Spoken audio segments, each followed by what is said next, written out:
ça ne...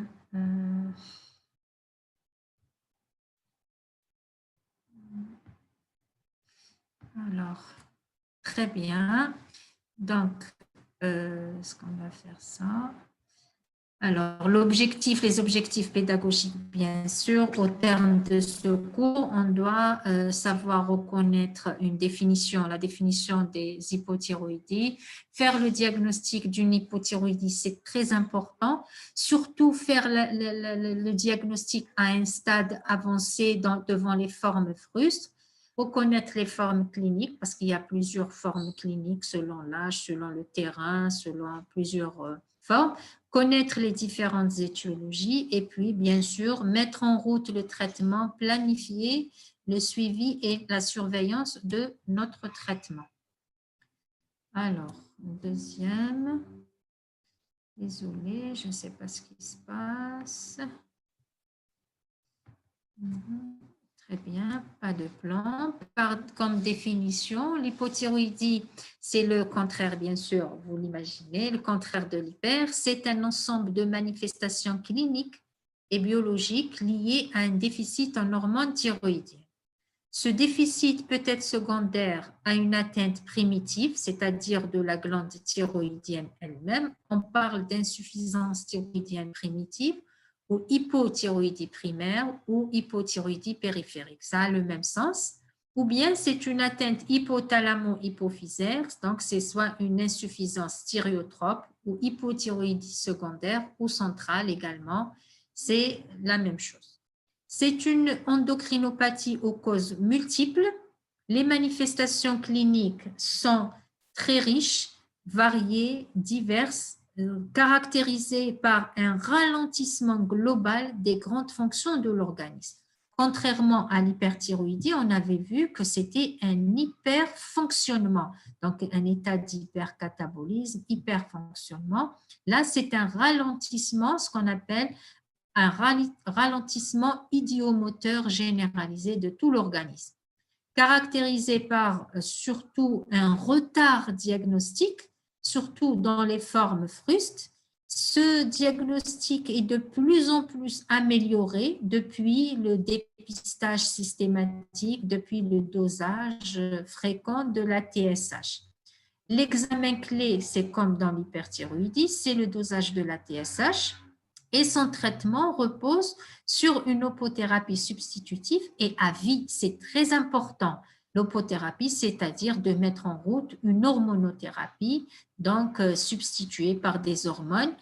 Et surtout, c'est un traitement à vie, c'est une maladie chronique. Sur le plan épidémiologique, c'est une affection fréquente, souvent sous-diagnostiquée parce que la fréquence des formes asymptomatiques et les formes frustes, elle touche surtout la femme, c'est comme les dysthyroïdies, à l'âge de 60 ans. Il y a un intérêt du diagnostic aux âges extrêmes, le sujet âgé et l'enfant, parce que ça a un impact ou un engagement du pronostic fonctionnel chez l'enfant et le pronostic vital chez le sujet âgé avec l'insuffisance coronaire, l'infarctus, etc.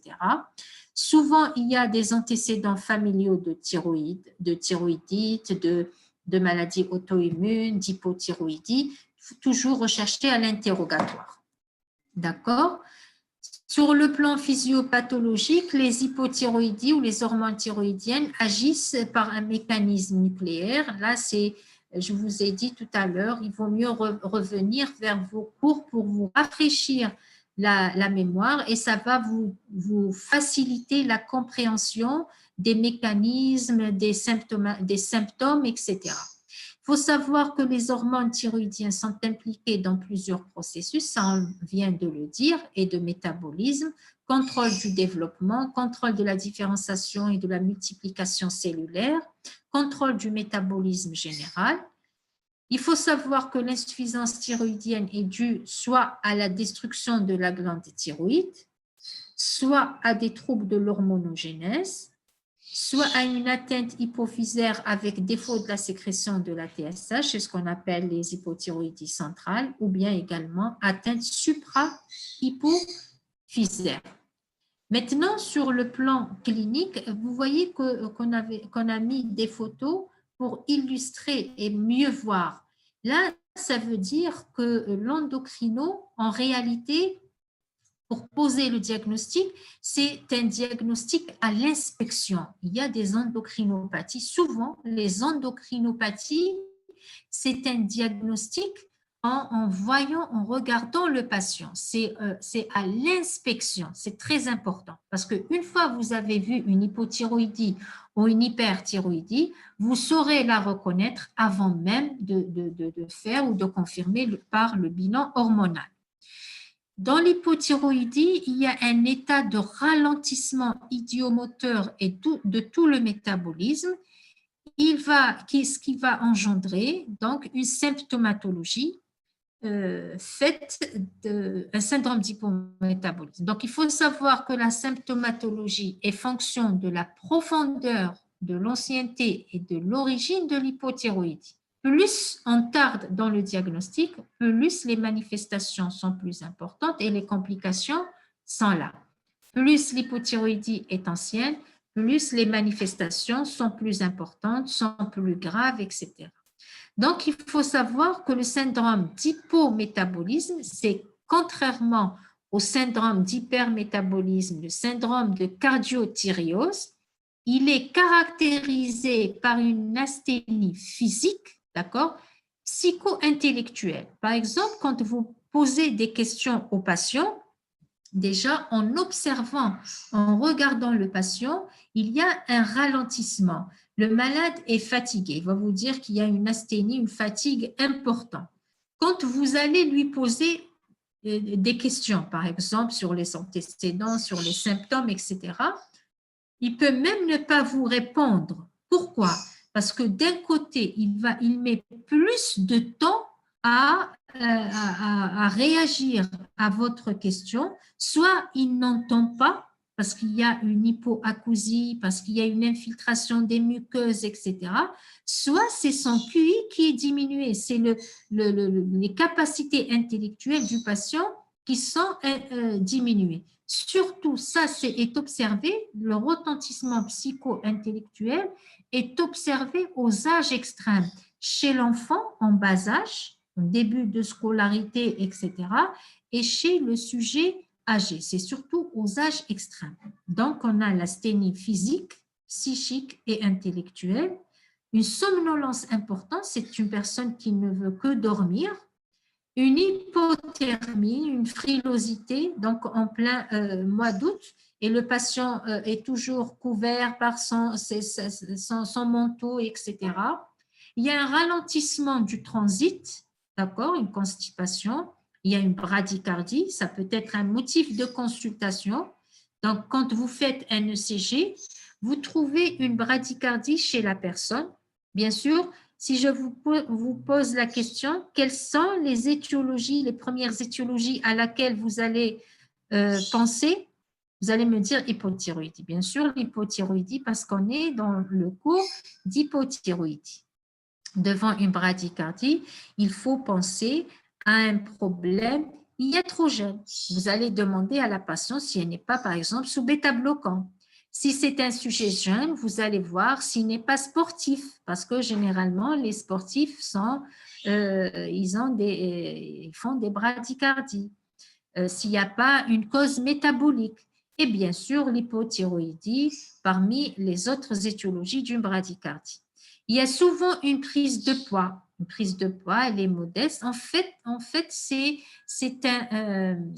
c'est une infiltration myxodémateuse. Rappelez-vous, quand on avait fait ensemble la sémiologie endocrinienne, on avait parlé d'une prise de poids, mais en réalité, ce n'est pas la masse musculaire, en fait, c'est une infiltration myxodémateuse.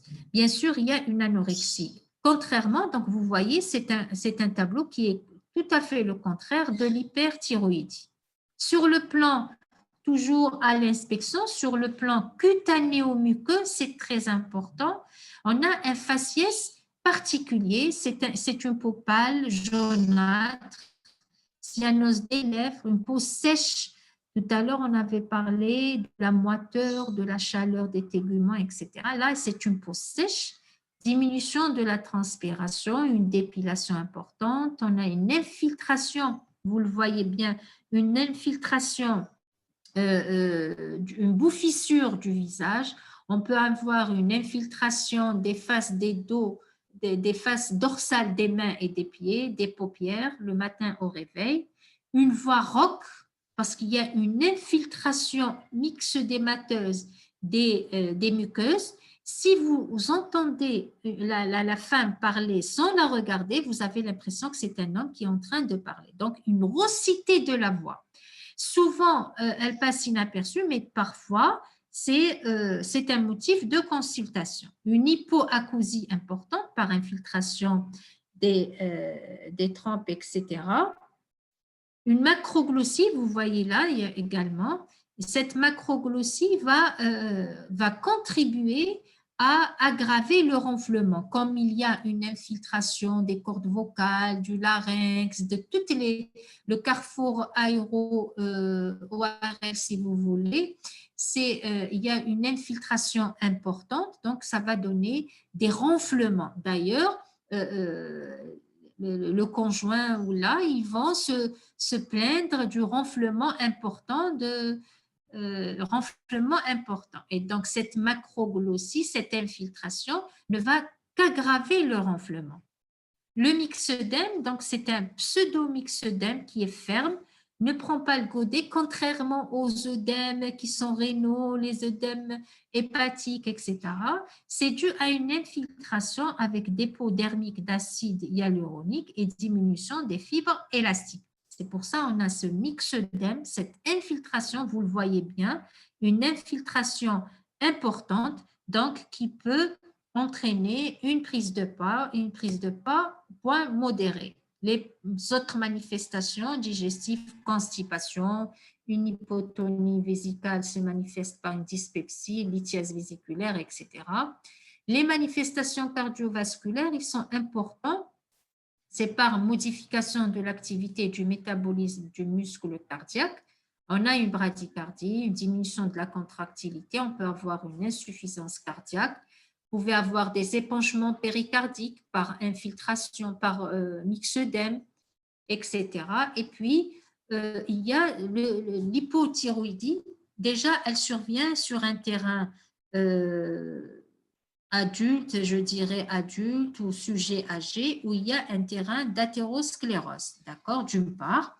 Et d'autre part, dans l'hypothyroïdie, on peut avoir une hypercholestérolémie, on peut avoir une hypertriglycéridémie, ce qui va entraîner un développement précoce de l'athérosclérose. D'accord? Donc, c'est pour ça, tout à l'heure, je vous ai dit que les âges extrêmes, c'est important de rechercher une hypothyroïdie parce que ça peut engager le pronostic vital. Le syndrome neuromusculaire, syndrome du canal carpien, ça c'est très important.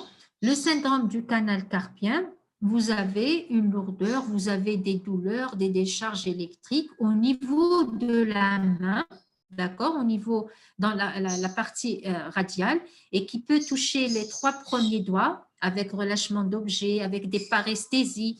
C'est un motif très fréquent de consultation. Et donc, devant un syndrome du canal carpien, vous allez poser le diagnostic, bien sûr, cliniquement et avec l'EMG, l'électromyogramme. Et là, si vous êtes devant un canal carpien, en premier, vous éliminez un diabète et de deux, vous éliminez une hypothyroïdie par infiltration myxœdémateuse des nerfs, donc ils vont comprimer et donner le syndrome du canal carpien. Soit il est un traitement médical ou parfois, souvent, il arrive au traitement chirurgical. On peut avoir des crampes musculaires, myalgie, enraidissement, abolition des réflexes ostéotendineux. Vous voyez, c'est le contraire de l'hyperthyroïdie. Tous les organes peuvent être atteints, tous les systèmes,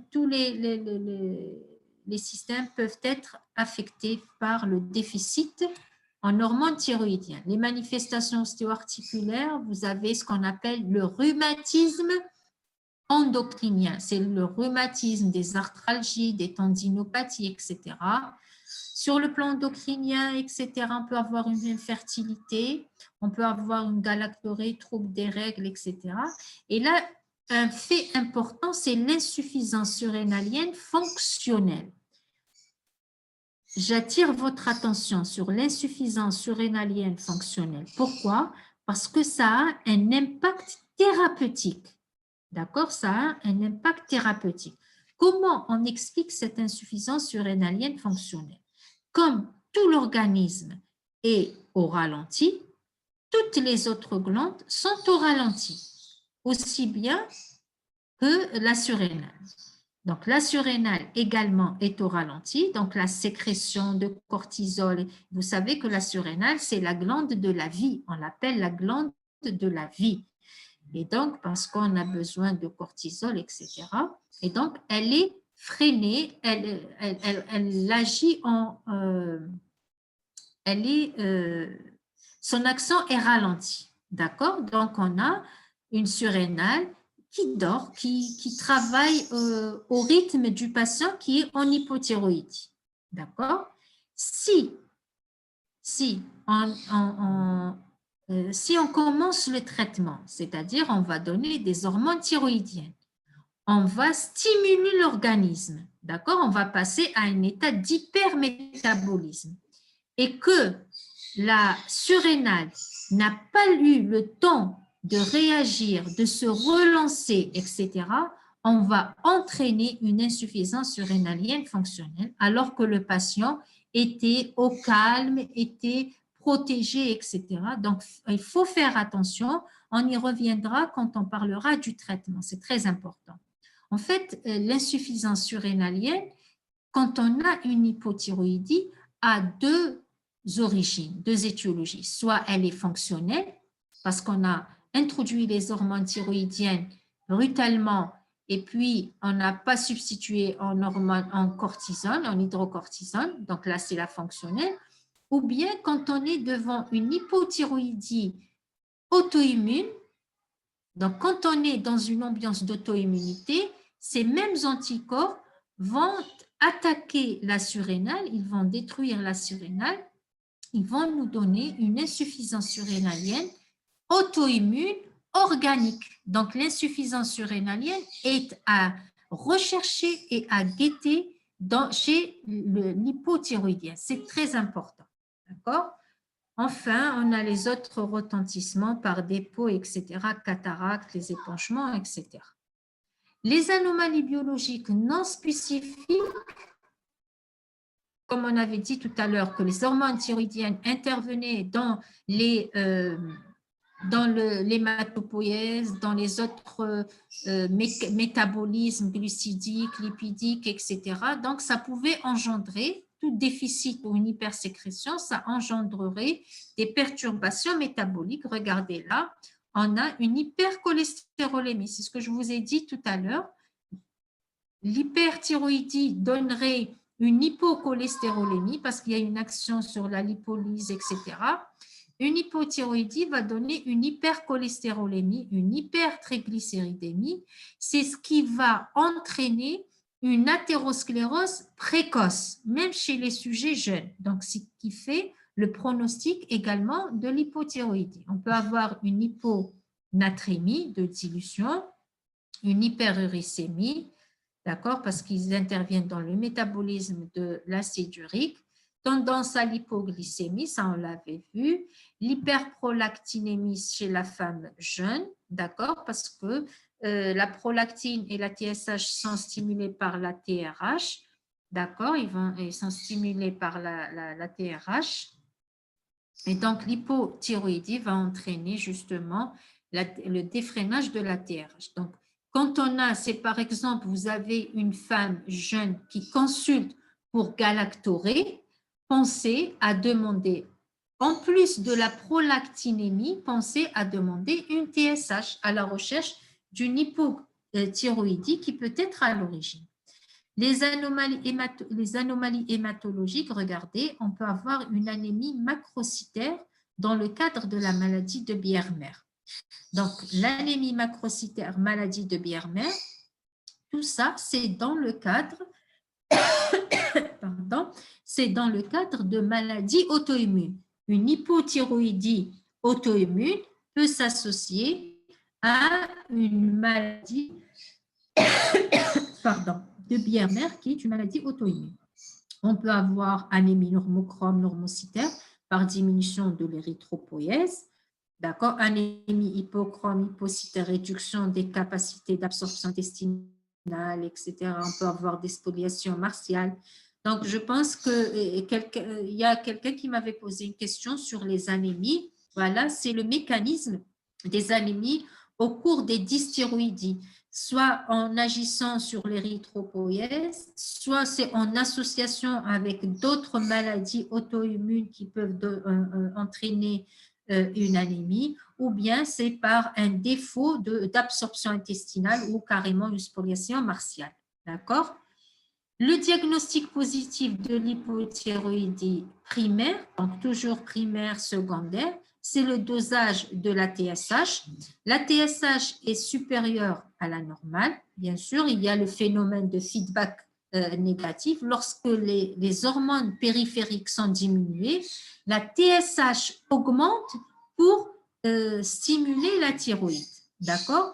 Donc, on a la TSH élevée ou normale et on a les fractions libres T3, T4, elles sont basses. Et à ce moment-là, on est devant une hypothyroïdie primaire. Examen. Donc là, quels sont les examens juste à demander? Maintenant, quels sont les diagnostics étiologiques des hypothyroïdies? Donc, les causes auto-immunes sont les plus fréquentes. Donc, regardez là, si vous voyez une patiente avec le faciès arrondi, lunaire, avec une bouffissure du visage, etc., pensez, d'accord, pensez à une hypothyroïdie. Donc, parmi les causes les plus fréquentes des hypothyroïdies, c'est les thyroïdites. Et parmi les thyroïdites, je vous ai dit tout à l'heure que ces thyroïdites évoluaient en 3 phases. Elles avaient une évolution tricyclique. Au début, c'est l'hyperthyroïdie. Et l'hyperthyroïdie, elle passe inaperçue, elle est rapide, elle est éphémère, elle est non spécifique. Donc, on n'y pense pas, on ne pose pas le diagnostic. Ensuite vient la phase 2 thyroïdie, c'est un état d'équilibre. Ensuite, à la langue, va s'installer l'hypothyroïdie.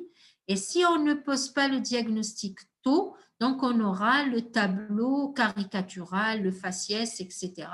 Mais actuellement, et heureusement, on fait le diagnostic de plus en plus précocement grâce à la généralisation donc, du dosage de la TSH.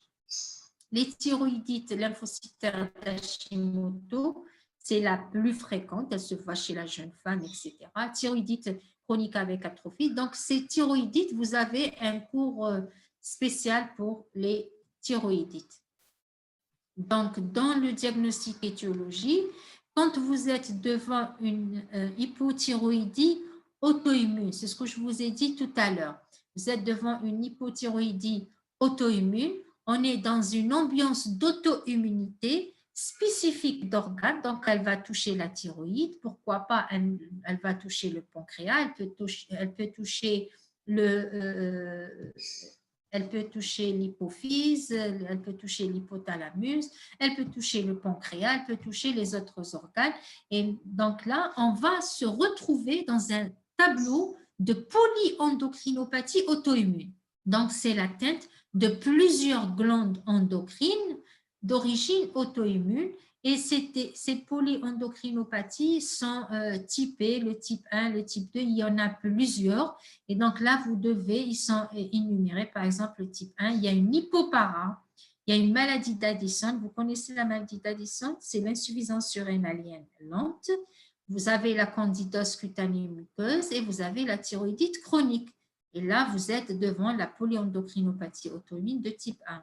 Le type 2, il associe le diabète, etc.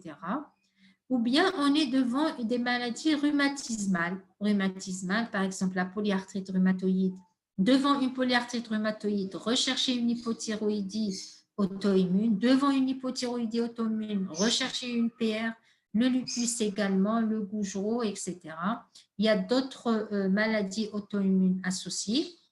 D'accord, l'hépatite chronique active, la CBP, la cirrhose biliaire, les thrombocytémies auto-immunes. Donc, tout ça, c'est pour vous dire que lorsqu'on est devant une étiologie auto-immune, d'accord, une hypothyroïdie auto-immune, de un, on va rechercher l'atteinte des autres glandes, d'accord, donc on se retrouvera dans une atteinte de polyendocrinopathie auto-immune ou bien d'autres maladies auto-immunes qui peuvent survenir sur un terrain particulier, surtout chez la femme.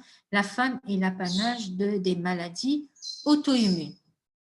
Les autres diagnostics, à côté des diagnostics auto-immunes, on a les hypothyroïdies iatrogènes, donc d'origine médicamenteuse, soit parce qu'il y a une surcharge iodée, on avait vu tout à l'heure, et il y a une inhibition persistante de l'organification. Tout ça, c'est par le biais de l'hormonosynthèse.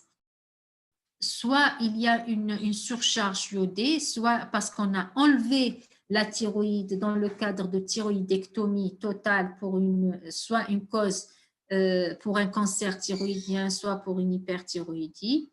La radiothérapie cervicale, bien sûr, une irradiation va entraîner une destruction des cellules thyroïdiennes et on va avoir une hypothyroïdie. Les hypothyroïdies par carence, les carences surtout congénitales, ça donne ce qu'on appelle le crétinisme.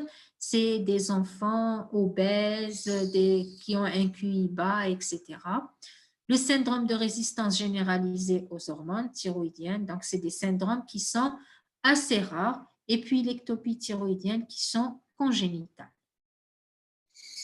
Quelles sont les formes cliniques? Donc, les étiologies, si on résume les étiologies, les hypothyroïdies auto-immunes. Dans ces hypothyroïdies auto-immunes, c'est surtout les thyroïdites. C'est important, c'est la thyroïdite d'Hashimoto. Et quand vous êtes devant un terrain ou sur un terrain d'auto-immunité, recherchez les autres maladies auto-immunes, c'est important, d'accord? Et puis, les autres étiologies, vous avez les causes iatrogènes. C'est important de rechercher, faire à l'interrogatoire la notion de prise de médicaments, de thyroïdectomie, etc. Concernant les formes cliniques, on avait dit, rappelez-vous, c'était important de diagnostiquer les formes frustes afin de traiter à temps et éviter les complications. C'était important de poser le diagnostic aux âges extrêmes parce que chez l'enfant, il y a le pronostic fonctionnel par rapport au développement staturo-pondéral, mais surtout le développement pondéral et le statural et le développement intellectuel. Si on est chez le sujet âgé, c'est surtout par rapport aux pronostics vitaux qui peuvent être associés à des syndromes coronariens, à accélération de l'athérosclérose. Chez la femme en âge de procréer, on peut avoir une infertilité, etc. C'est pour ça que la TSH fait partie actuellement du bilan systématique en cas de grossesse. D'accord? L'hypothyroïdie du sujet âgé, fréquente, polysymptomatique, surtout se caractérise par un syndrome confusionnel, une apathie importante. L'hypothyroïdie fruste ou infraclinique, elle est définie par un taux de TSH élevé, confirmé par un deuxième dosage à un mois, sans anomalie de la concentration de la fraction libre T4. Elle est infraclinique. Aucun signe clinique n'est spécifique à cette forme. L'hypothyroïdie fruste peut augmenter la morbidité cardiaque, c'est ce que je viens de vous dire. Il est donc admis de la traiter et la dépister à temps. Elle doit être traitée obligatoirement en cas de souhait de grossesse. Bien sûr, les formes frustes, on a une TSH aux alentours de 4. L'idéal chez la femme enceinte, c'est avoir un 2, 2,5, d'accord? Donc, même un 4 chez une femme enceinte, il est souhaitable de traiter. D'accord? L'hypothyroïdie et grossesse, on en voit de plus en plus, d'accord? La grossesse peut démasquer une hypothyroïdie latente, augmentation des besoins hormonaux et moindre disponibilité de l'iode. Le diagnostic de l'hypothyroïdie repose sur le dosage de la TSH. Les risques chez la femme, c'est l'hypertension, la prééclampsie, l'avortement, les hémorragies du postpartum. Le risque chez l'enfant, le fœtus, c'est les anomalies du développement cérébral, c'est l'hypotrophie, etc., surtout si c'est au début. L'hypothyroïdie du postpartum, elle touche 5% des grossesses.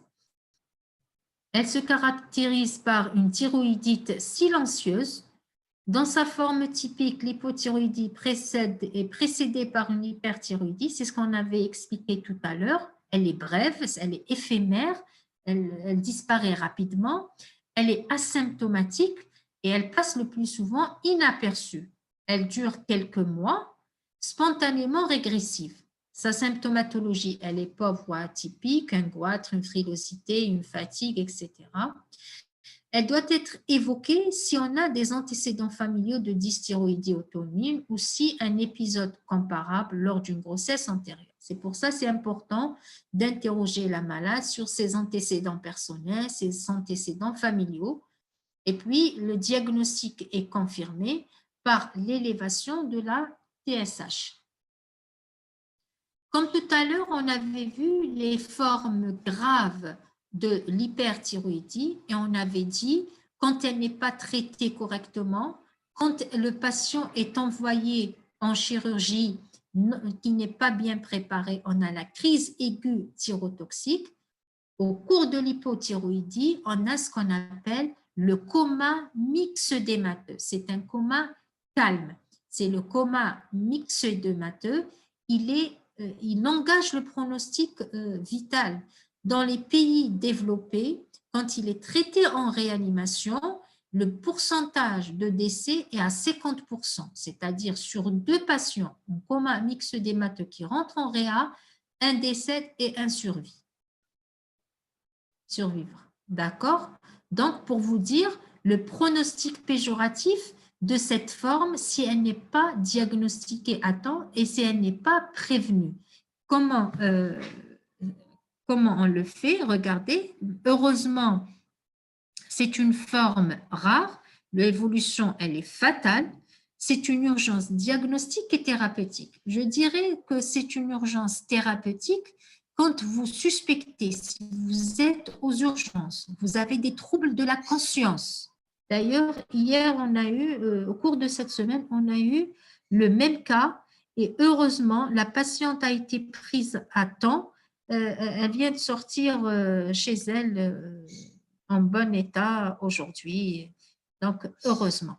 Donc, c'était un coma, des troubles de la conscience que vous n'arrivez pas à expliquer. Ce n'est pas une prise de médicaments, ce n'est pas une convulsion, ce n'est pas un AVC, ce n'est pas métabolique, etc. Vous n'arrivez pas à expliquer ce coma. Et surtout, c'est un coma qui est calme parce que vous savez, quand vous êtes aux urgences, devant une altération de la conscience, devant une confusion, devant la première des choses, pensez à l'hypoglycémie. D'accord? Pensez aux problèmes, aux causes iatrogènes. D'accord? Dans un intérêt suicidaire, dans un, etc., une erreur de dose, etc., iatrogène. Ensuite, les autres étiologies. Parmi les étiologies, vous avez les AVC. Mais chaque étiologie a ses spécificités. Elle peut attirer votre attention vers l'étiologie particulière. Ce qui est particulier au coma myxœdémateux, vous savez, quand vous avez des antécédents, si c'est un sujet qui est connu pour un problème thyroïdien, qui était déjà sous hormones thyroïdiennes, c'est déjà opéré pour... Donc, ça attire votre attention. Mais quand le tableau inaugural est réellement le coma myxœdémateux, le problème de la prise en charge devient plus compliqué, d'accord? Mais là, ayez, si vous êtes aux urgences, si vous êtes seul, ayez en tête le diagnostic du coma myxœdémateux. Donc, si on suspecte le coma myxœdémateux, le message que je vous fais passer, n'attendez jamais la confirmation du bilan hormonal parce que ça peut prendre du temps, ça peut coïncider avec un long week-end, ça peut coïncider avec une erreur de labo, etc. Il faut être clinicien, il faut éliminer les autres étiologies et commencer votre traitement du coma myxœdémateux. N'attendez jamais la confirmation. D'accord? Donc, c'est une urgence diagnostique et thérapeutique. C'est un aboutissement d'une hypothyroïdie profonde non traitée. Non traitée ou insuffisamment traitée. Parce que quand vous avez un patient qui a une hypothyroïdie, il est traité, il va faire une intervention, il a fait un accident, il y a une exposition en période d'hiver où il y a plus de froid, une exposition de froid, etc. Il faut majorer la dose ou le traitement pour éviter justement cette décompensation. Or, si le patient n'a pas reçu une bonne éducation thérapeutique, si le médecin n'a pas fait attention à ces petits détails qui sont importants, le patient peut faire son coma myxœdémateux et peut passer. Donc, c'est un aboutissement d'une hypothyroïdie profonde non traitée, touche surtout les sujets âgés, la femme âgée, mortalité elle est très élevée, je vous ai dit, dans les meilleurs services de réa, 1 sur 2 décède. Les facteurs déclenchants, arrêt du traitement. Le patient, vous le mettez sous traitement, vous ne lui dites pas que c'est un traitement à vie. Rappelez-vous, au début du cours, dans l'introduction, on avait dit que c'était une substitution à vie. Il faut le dire au patient. Il faut lui expliquer que c'est dangereux d'arrêter le traitement. S'il y a une pathologie générale, s'il y a une intervention chirurgicale, s'il y a un traumatisme psychique, s'il y a une exposition importante au froid, etc. Hormis une hypothyroïdie connue, le diagnostic est évoqué devant un ensemble de signes. Quel est le tableau du coma myxœdémateux? C'est un coma profond. Parfois, on a une simple confusion, une simple trouble de la conscience qui ne sont pas très profonds, etc. C'est un coma calme pour différencier les AVC, pour différencier l'hypoglycémie, etc. Il y a une aréflexie, il y a une bradycardie, bradypnée, tout est au ralenti. Hypotension artérielle, hypothermie, tous les mécanismes, tous les systèmes sont au ralenti. Le diagnostic repose sur la TSH qui est très élevée et la T4 éventrée. Le pronostic est dominé par la surinfection, les troubles ventilatoires et les complications cardiovasculaires. D'accord? Donc, vous voyez que c'est une forme grave. Elle est évitable quand on fait une bonne éducation thérapeutique du patient. L'hypothyroïdie, là, c'était l'hypothyroïdie primaire, etc. On a d'autres formes cliniques, c'est l'hypothyroïdie centrale ou secondaire. C'est l'insuffisance de sécrétion des hormones thyroïdiennes secondaires à un déficit thyréotrope. D'accord? Souvent, c'est un déficit qui entre dans le cadre d'un déficit de plusieurs hormones. Sur le plan clinique, les signes cliniques sont plus modérés par rapport à la périphérique. L'asthénie physique et psychique, frilosité, pâleur, finesse de la peau, tout ça est retrouvé. Pas de goitre ni d'infiltration myxœdémateuse. Autres signes seront retrouvés en fonction des étiologies, en fonction également du déficit des autres axes endocriniens. Le diagnostic, bien sûr, est posé par l'effondrement de la T4 et puis une TSH qui est normale. D'accord, une TSH qui reste normale ou légèrement abaissée. Le diagnostic étiologique des hypothyroïdies centrales, bien sûr, on recherche les tumeurs de la région hypothalamo-hypophysaire, donc elles reposent sur l'IRM cérébral, hypophysaire, etc. Le syndrome de la cellule cyclite, la nécrose, la chirurgie, les maladies auto-immunes, les maladies de surcharge, etc. D'accord? L'hypothyroïdie congénitale, là, c'est le faciès de ce qu'on appelle le crétinisme, l'hypothyroïdie congénitale. L'intégrité anatomique et fonctionnelle de l'axe hypothalamo-hypophysaire et thyroïdien est essentielle pour le développement normal du cerveau. Donc, ça commence dès in utero et ça continue tout au long de la vie, de notre vie. Donc, l'intérêt des hormones thyroïdiennes. Donc, depuis la grossesse jusqu'à l'âge de 3 ans pour le développement psychomoteur intellectuel, pour la croissance post-natale et pour le métabolisme au cours de toute la vie. Donc, vous voyez l'intérêt des hormones thyroïdiennes. C'est tout l'intérêt de dépister l'hypothyroïdie chez la maman, de traiter les formes frustres, surtout aux âges extrêmes. L'hypothyroïdie congénitale est avec prévalence, donc elle touche une naissance sur 3500 nouveau-nés. Donc, elle est caractérisée par un retard mental qui est très important. C'est l'anomalie congénitale endocrinienne la plus fréquente, d'accord? Donc, d'où l'intérêt du diagnostic anténatal. Regardez quels sont les signes.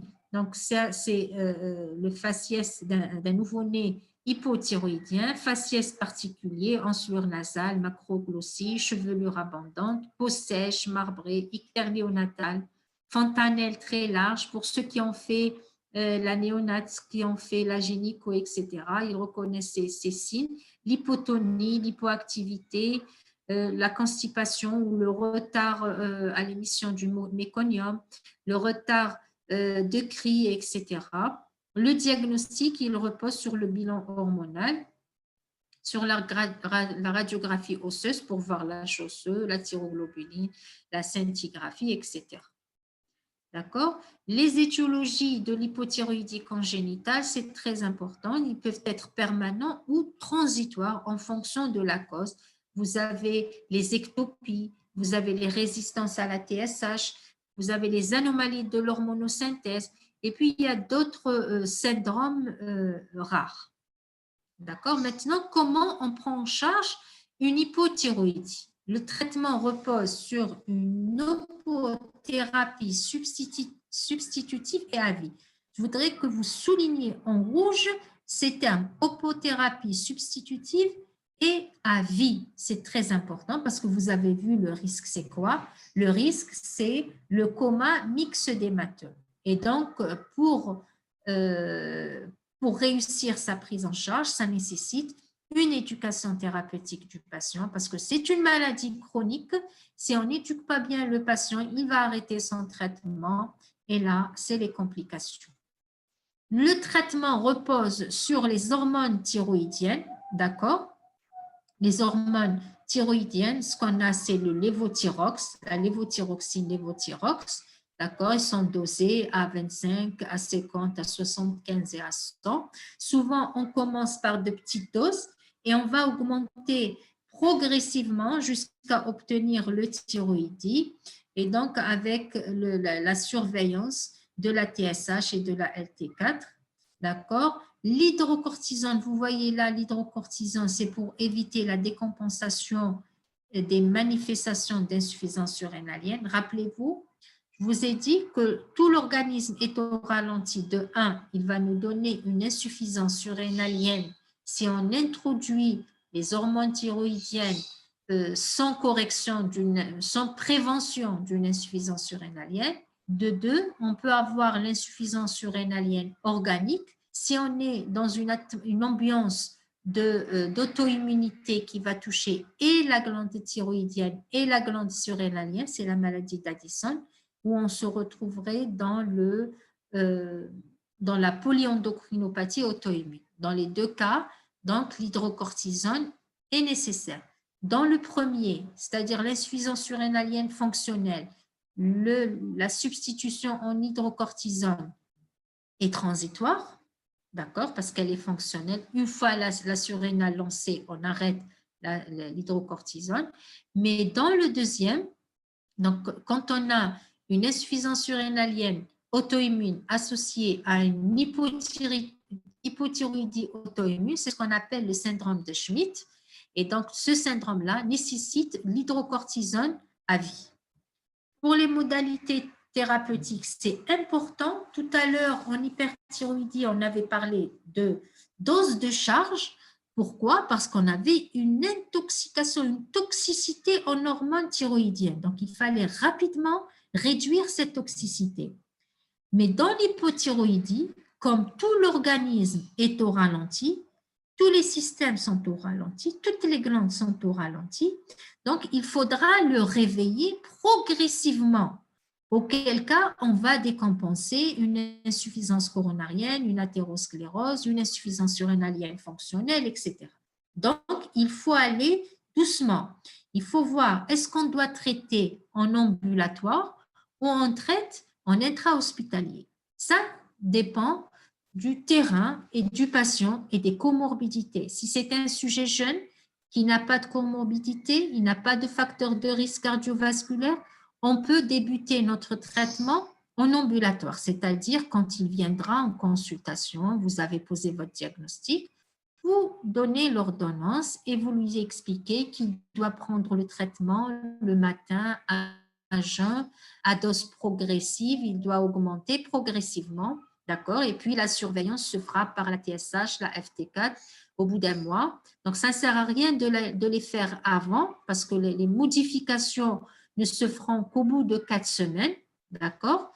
Et puis vous allez augmenter en fonction de la réponse hormonale. Si c'est un patient âgé ou c'est même s'il est jeune, mais avec des comorbidités, des facteurs de risque cardiovasculaire, etc., il vaut mieux hospitaliser le patient, rechercher les signes cliniques d'insuffisance coronarienne, faire un ECG avant et tous les jours chez le patient, rechercher cliniquement les signes cardiaques, d'accord? Et commencer le traitement très progressivement. Parfois, si c'est un sujet qui a déjà des facteurs de risque cardiovasculaire, il a déjà une insuffisance coronarienne, il faut protéger le cœur par des bêta-bloquants, par des vasodilatateurs et faire une surveillance très étroite. Un cas particulier chez la femme enceinte, c'est très important. Il faut augmenter les besoins. Il faut savoir que les besoins augmentent de 25 à 50% en cas de grossesse. Si c'est une hypothyroïdie connue, déjà traitée, donc augmenter la dose. Si c'est une hypothyroïdie découverte au cours de la grossesse, donc traiter la patiente. Et il faut viser une TSH aux alentours de 2 micromol. Chez l'enfant, le traitement est urgent, surtout en période néonatale. Ça, on l'avait dit parce qu'il y avait une urgence, un retentissement psycho-intellectuel et du développement et de la croissance. Donc, il faut dépister tôt et traiter tôt l'hypothyroïdie. Pour l'insuffisance surrénalienne associée, donc on avait parlé du syndrome de Schmidt. Là, on sera dans la situation de traiter et une insuffisance surrénalienne et une insuffisance et une hypothyroïdie. D'accord? Pour le coma diagnostique et thérapeutique, c'était beaucoup plus une urgence thérapeutique. On avait dit qu'il ne fallait jamais attendre la confirmation pour commencer le traitement. Vous éliminez rapidement les autres étiologies, les autres urgences, les autres étiologies, et on commencerait notre traitement. Mesures symptomatiques de réanimation, réchauffement, liberté des voies aériennes, ventilation assistée, restriction hydrique en cas d'hyponatrémie, antibiothérapie en cas de foyer infectieux. Souvent, une infection est une circonstance favorisant le coma mixte d'émateux chez un hypothyroïdien insuffisamment traité et on n'a pas adapté les doses, augmenté les doses au cours d'une maladie générale ou l'infection. L'anticoagulation, l'hydrocortisone, d'accord.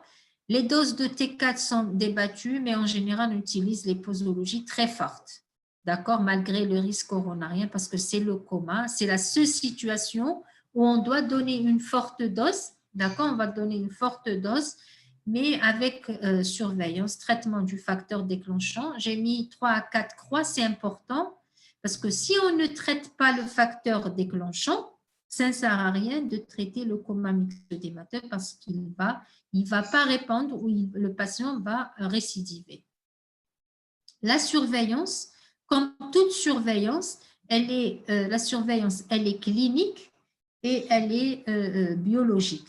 L'objectif de la surveillance du traitement, on doit surveiller et la tolérance parce qu'il n'y a pas d'effet secondaire, il n'y a pas de complications, etc. Et on surveille l'efficacité. L'efficacité, c'est la disparition des signes, les symptômes, la correction de la TSH, etc. D'accord?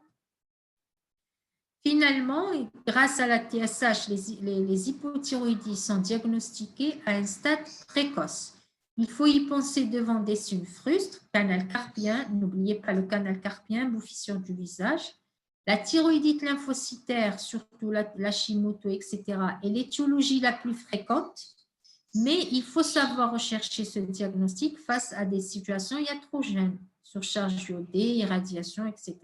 Le taux de la TSH différencie l'hypothyroïdie primaire et secondaire, ça on l'a vu. La TSH n'est d'aucune utilité pour le suivi secondaire hypophysaire. Seule la T4 libre est nécessaire parce que déjà la TSH, elle est basse ou elle est normale. Traiter avec prudence en cas de suspicion d'insuffisance coronarienne, donc on risque de décompenser parce que le cœur était au ralenti, était au repos. On va le stimuler, on va augmenter le métabolisme et donc les besoins en oxygène vont augmenter rapidement et ça risque de décompenser une athérosclérose, une insuffisance coronarienne. Traiter efficacement toute jeune femme susceptible d'être enceinte, c'est très important. L'hypothyroïdie congénitale est la principale cause de retard mental évitable, d'où l'intérêt du dépistage chez le sujet à risque. Donc, l'intérêt des formes frustres, des formes atypiques, infracliniques, des formes de l'enfant et du sujet âgé. Voilà, et là, je vous ai mis, c'est quoi? C'est un algorithme, c'est pour stratégie diagnostique de prise en charge d'une suspicion d'hypothyroïdie frustre. Donc là, c'est les différentes étapes afin de diagnostiquer notre hypothyroïdie. Là, et voilà, je vous remercie. Maintenant, on va ouvrir le débat, les questions. Si vous avez des questions.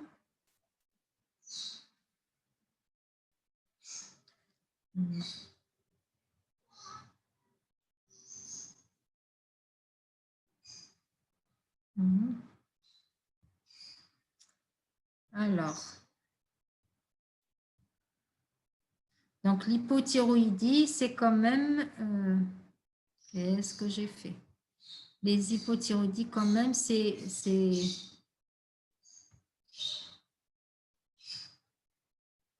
elles sont assez fréquentes, les étiologies sont nombreuses, mais ce qu'il faut faire, il faut les diagnostiquer. Qu'est-ce que j'ai fait? Il faut les diagnostiquer à temps. Alors, étant pause, allez. Ah, très bien.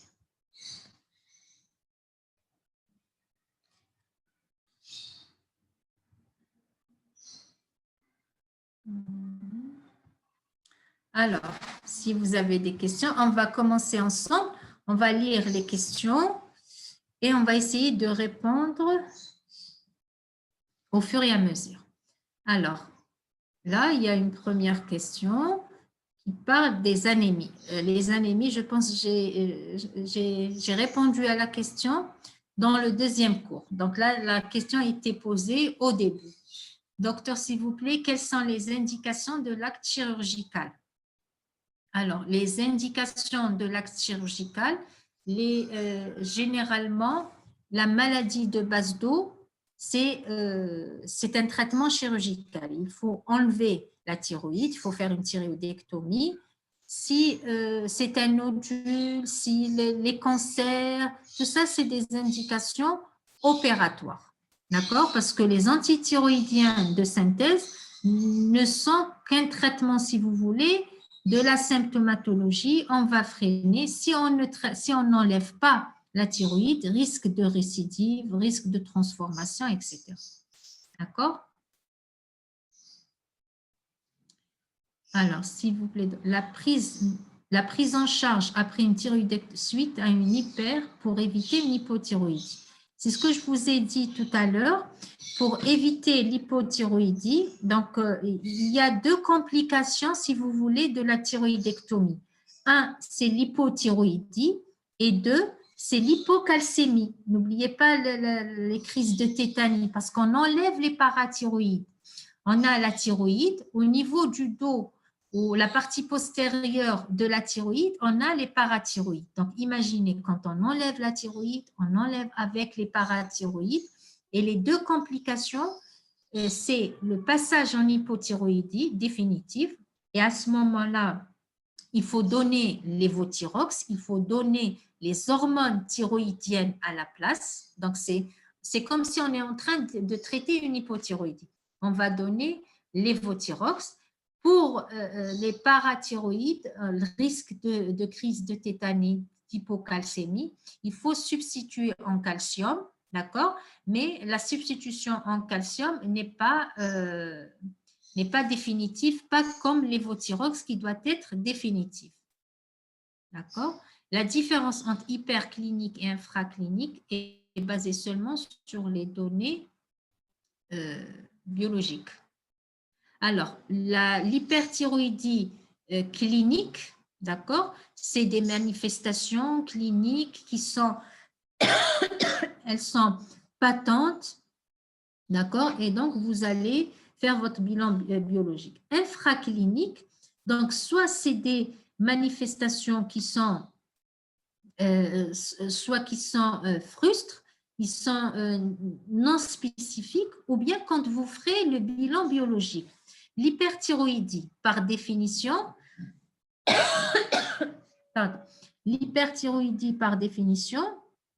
vous avez une TSH qui est basse et vous avez des hormones thyroïdiennes qui sont élevées. Mais au début, vous pouvez avoir une TSH basse, mais vous avez les hormones périphériques qui restent à la limite de la normale. D'accord? Ce qu'ils disent, c'est l'infraclinique. Alors, est-ce qu'il y a un intérêt de doser la thyroglobuline?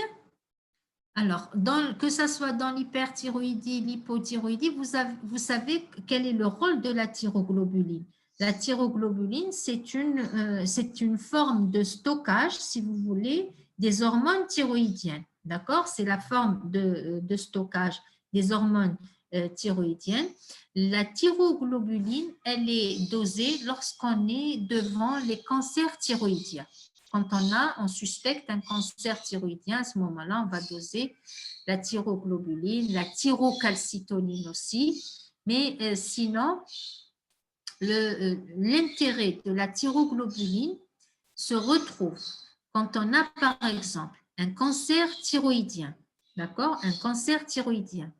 Et on a opéré, on a enlevé le cancer thyroïdien, on a enlevé la thyroïde. La thyroglobuline sera un élément de surveillance. Parce que si on a enlevé, ça veut dire que la thyroglobuline sera basse. Au cours de la surveillance, si la thyroglobuline augmente, ça veut dire qu'il y a une récidive ou un reliquat. C'est pratiquement la seule situation où on a besoin de thyroglobuline. D'accord?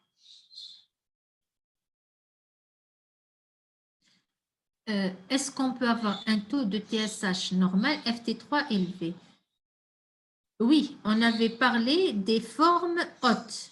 Quand on a une hyperthyroïdie d'origine centrale, on a une FT3, FT4 élevée, d'accord? Et on a une TSH normale ou élevée, paradoxalement élevée. C'est les causes centrales. Saïdani, merci à toi aussi. Pouvez-vous nous expliquer la physiopathie de l'hypothyroïdie, plus précis, l'infiltration myxœdémateuse? Alors, l'infiltration myxœdémateuse, je ne sais pas si vous avez remarqué, je vous en ai parlé, c'est un phénomène auto-immun, c'est par dépôt de l'acide hyaluronique. Donc, je vous ai dit que c'était un dépôt myxœdémateux. Ce n'est pas le même œdème comme on a une rétention hydrosodée, etc. Mais là, c'est un phénomène auto-immun.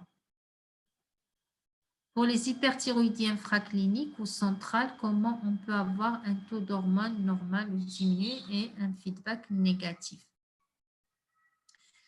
C'est les forme, ça veut dire qu'il y a une atteinte haute, d'accord? Il y a une atteinte haute, c'est dans l'hyperthyroïdie, la TSH est basse, c'est tout à fait normal. Ça veut dire que c'est une atteinte périphérique, elle n'est pas centrale.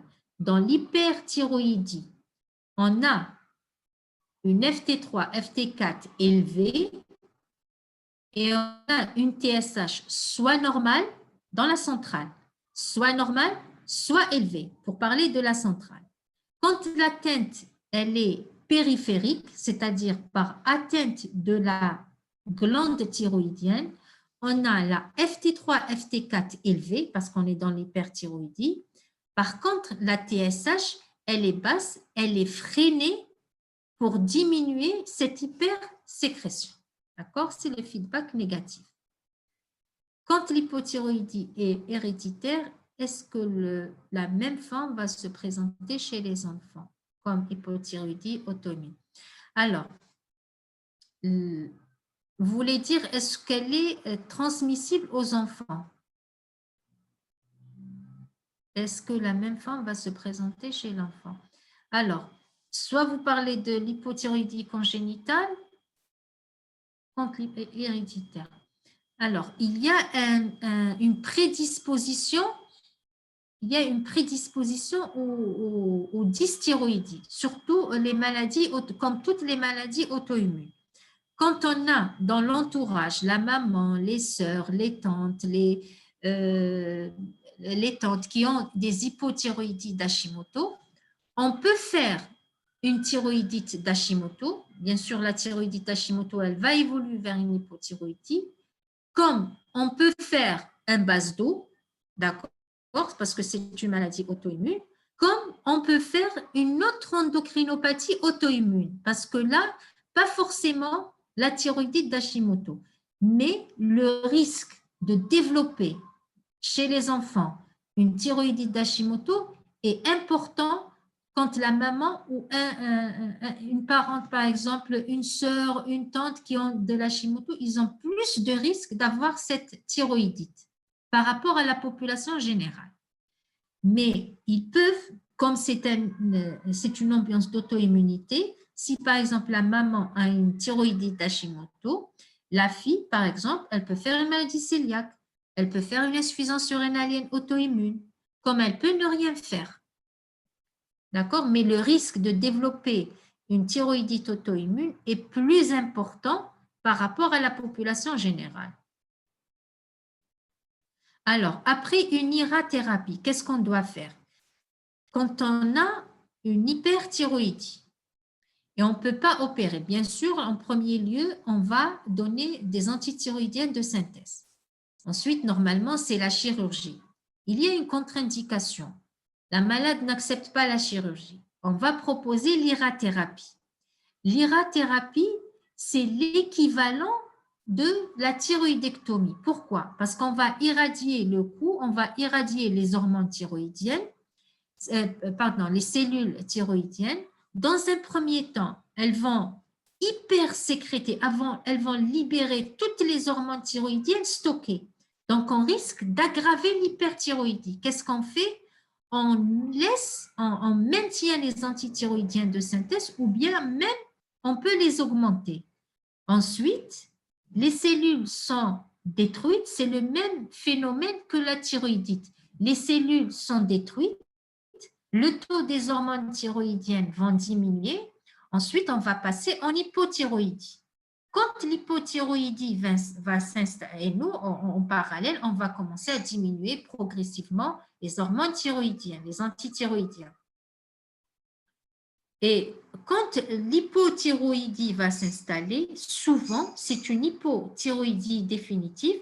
À ce moment-là, on va donner des hormones thyroïdiennes. Et vous savez, on va donner un protocole d'irathérapie, il y a des précautions à prendre. D'accord? Il y a des précautions, il faut faire un test de grossesse, il faut éliminer une grossesse, il faut que la femme soit isolée dans une chambre pendant 1 semaine à 10 jours. Les ustensiles, elle n'utilise pas, elle ne partage pas les affaires, les serviettes, les ustensiles, etc., avec le reste des membres de la famille. Elle ne doit pas s'approcher des autres femmes enceintes, etc. Donc, il y a tout un protocole, des précautions à prendre. Au cours de l'hyperthyroïdie, on trouve une TSH élevée et même au cours de donc la différence sera la clinique. La différence sera, alors, j'ai compris le souci. Alors, regardez, lorsqu'on a une hyperthyroïdie centrale, suivez-moi, lorsqu'on a une hyperthyroïdie centrale, on est dans l'hyperthyroïdie, d'accord. Donc, on a systématiquement FT3, FT4 élevés, d'accord, parce qu'on est dans l'hyper. Normalement, si la tête et la thyroïde, la TSH doit être freinée, normalement, elle doit être basse. Mais comme la tête, elle est centrale, donc par maladie auto-immune, par tumeur, etc., la TSH sera élevée, d'accord, parce qu'elle n'est pas freinée, et elle sera, ou bien elle sera normale, d'accord, elle sera normale. Elle est dans l'hyperthyroïdie centrale. TSH élevé ou normal, et FT3, FT4 élevé. Si on est dans l'hypothyroïdie, quand on parle d'hypothyroïdie, ça veut dire FT3, FT4 basse, il n'y a pas de discussion. On n'a pas d'hormones périphériques. Si l'atteinte est périphérique, ça veut dire c'est l'atteinte de la thyroïde. La TSH, qu'est-ce qu'elle va faire? Elle va augmenter pour stimuler la thyroïde, pour augmenter les hormones. D'accord, c'est en périphérie, donc elle sera augmentée.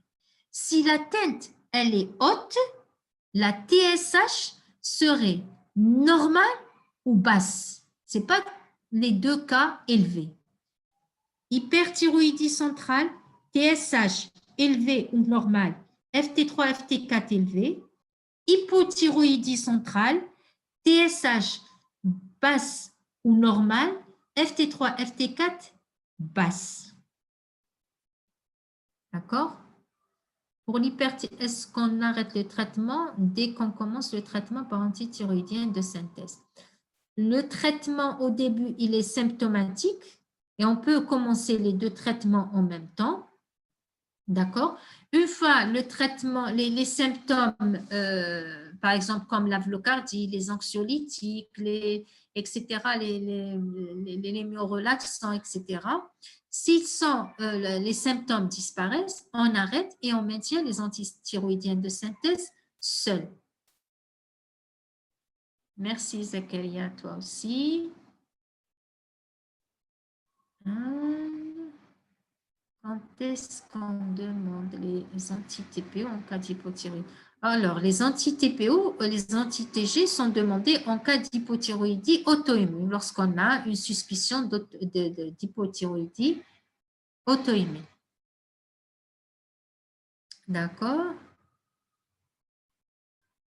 Et le dosage de la cortisolémie, est-ce que lorsque la clinique en relation... Alors, regardez, pour le dosage de la cortisolémie, ça se discute dans le cas de l'hypothyroïdie. Il y a des écoles qui demandent à faire le dosage de la cortisolémie, d'accord, à faire le dosage avant de substituer pour éliminer une insuffisance surrénalienne.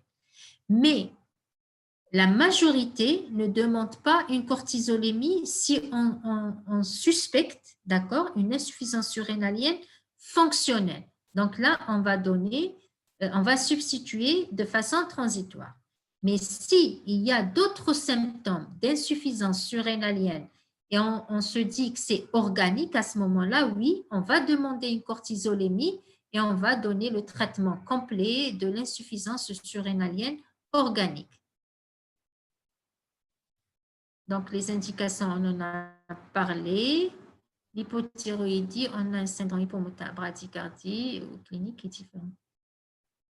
Non, on a la même chose. On a héréditaire, on a le ralentissement psychomoteur, on a un ralentissement de la croissance, etc.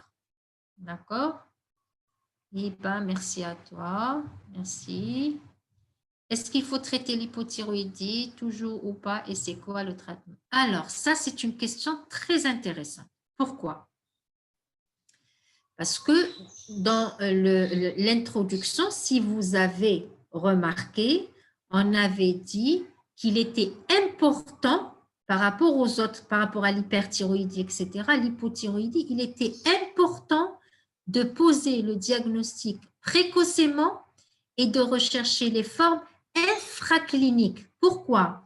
Parce qu'elles sont infracliniques. L'hypothyroïdie, le risque, c'est quoi? Le risque est cardiaque. Si vous avez une hypothyroïdie infraclinique, vous n'allez pas la traiter, il est cardiaque, il est le développement il est psycho-intellectuel. Donc, si vous ne traitez pas, vous allez laisser évoluer la situation et à ce moment-là, d'accord, les complications vont s'installer. Donc, il est très important de rechercher les formes infracliniques et de traiter par une opothérapie. Oui, traiter par opothérapie. À ce moment-là, on ne va pas donner les mêmes doses qu'une hypothyroïdie clinique qui nécessite, mais de petites doses tout en surveillant. D'accord? Patient avec une hypothyroïdie sous l'évothyrox et avec les hypométaboliques. Ne régresse pas ce traitement. On peut commencer un traitement symptomatique chez un patient avec une hypothyroïdie sous l'évothyrox et avec le syndrome hypomone qui ne régresse pas sous traitement. Le traitement symptomatique, oui, un traitement symptomatique trouve toujours sa place, mais sachez, une fois que vous introduisiez l'évothyrox, c'est vrai qu'il a un effet, les changements ne se sentiront qu'au bout d'un mois, mais l'effet est important. Donc, quand on met l'objectif des traitements, quand on met un traitement, toujours, on donne un traitement symptomatique, c'est important, c'est pour faire disparaître les symptômes, etc. Et donner un traitement étiologique, un traitement radical, l'évothyrox, dans l'hypothyroïdie, les antithyroïdiens de synthèse dans les hyperthyroïdies. Voilà, je pense qu'on a fait le tour de la question. Merci à toi, Lemia. Merci à vous tous. C'est quoi le traitement de l'hypo-infraclinique? Alors, le traitement de l'hypo-infraclinique, j'espère que vous n'avez pas une hypo-infraclinique. C'est l'évothyrox à petite dose. D'accord? Merci. Merci à vous tous. Je vous souhaite bon courage. Donc, on va programmer probablement pour demain notre deuxième cours. Si tout le monde est d'accord, je contacterai Racha tout à l'heure pour le reste du programme. D'accord? Si vous avez d'autres questions, vous pouvez me les envoyer par le biais de Racha. Il n'y a pas de problème. Et elle va vous envoyer l'enregistrement. Racha, l'enregistrement a été fait? Racha? Oui, docteur, merci. L'enregistrement fait? Oui, oui. Donc, je compte sur toi, s'il te plaît. Inch'Allah. D'accord? Ok. Merci, allez, bon courage. Merci, professeur. Au revoir. وين ندير كيتي؟ كاينه لتحت كم نصيبها